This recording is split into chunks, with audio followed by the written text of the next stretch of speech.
सालों पहले की बात है जब राजा एक दूसरे को पैगाम के साथ ही कुछ पहेलियां भी भेजा करते थे। ऐसे ही किसी एक राजा का दूत सर्दियों के मौसम में एक दिन मुगल साम्राज्य के बादशाह अकबर के दरबार में पहुंचा। वह अपने साथ पहेली के रूप में पिंजरे में कैद एक नकली शेर लेके आया था। राजा ने पहेली के साथ एक पैगाम भी भेजा था। पैगाम में लिखा था कि क्या मुगल राज्य में कोई ऐसा बुद्धिमान है जो पिंजरे और शेर को छुए बिना शेर को बाहर निकाल सके।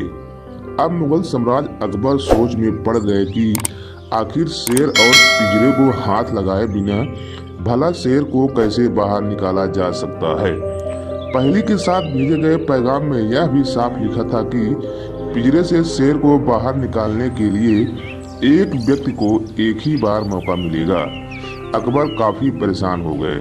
उन्हें लगा कि यह तो बहुत मुश्किल है और अगर शेर को पिंजरे से बाहर नहीं निकाला गया तो मुगल राज्य की काफी बदनामी भी होगी। ये सब सोचते सोचते उन्होंने दरबार में मौजूद सभी की तरफ देखते हुए पूछा, है कोई जो इस पहेली को सुलझा सके। लेकिन हर कोई इसी सोच में डूबा था कि आखिर यह संभव कैसे हो सकता है।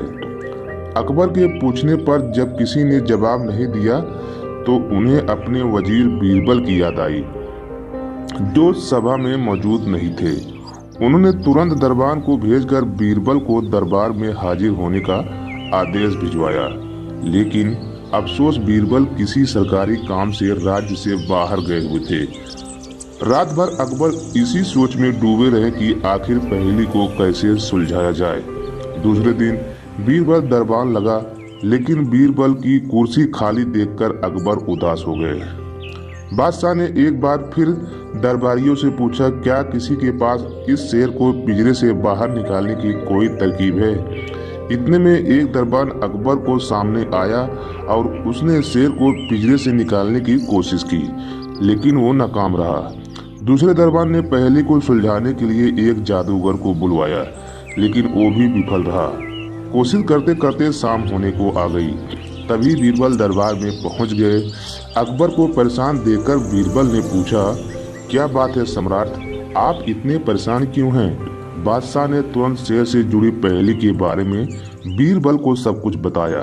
अकबर ने बीरबल से पूछा, क्या तुम इस शेर को पिंजरे से बाहर निकाल सकते हो। बीरबल ने कहा, हाँ मैं कोशिश कर सकता हूँ। अकबर बहुत खुश हुए, क्योंकि मुगल सम्राट में बीरबल के जैसा बुद्धिमान और चतुर दूसरा कोई नहीं था। शेर को पिंजरे से बाहर निकालने के लिए बीरबल ने अकबर से कहा कि उन्हें 2 सुलगती हुई लोहे की छड़ और सरिये की आवश्यकता है। अकबर ने तुरंत उसकी व्यवस्था करने को कहा।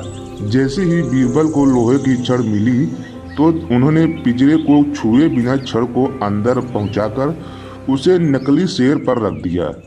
शेर लोहे की गर्म छड़ के स्पर्श में आते ही पिघलने लगा, क्योंकि वो मोम का शेर था। देखते ही देखते पूरा शेर मोम के रूप में पिंजरे से बाहर निकल गया। बीरबल की इसी अक्लमंदी पर अकबर बहुत प्रसन्न हुए।